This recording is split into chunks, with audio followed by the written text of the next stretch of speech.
প্রিয় দর্শকবৃন্দু, আমি এখন আসছি চাঁদপুর জেলার হাইমচর উপজেলা।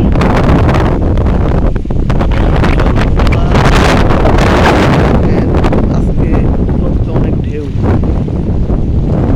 বর্তমানে বর্ষার মৌসুম চলতেছে, অনেক ঢেউ চলতেছে।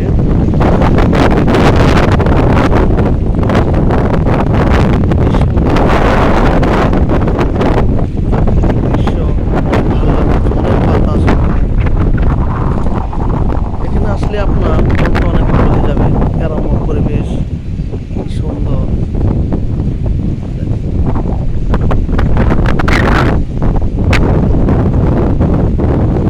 নদীর আজকে অনেক ঢেউ চলতেছে। কিছুক্ষণ আগে বৃষ্টি হয়েছে, এখনো বৃষ্টির ভাব আছে। এই যে নৌকাগুলা দেখছেন, এগুলা দিয়ে মানুষের মাছ ধরে এবং জীবিকা নির্ভর করে।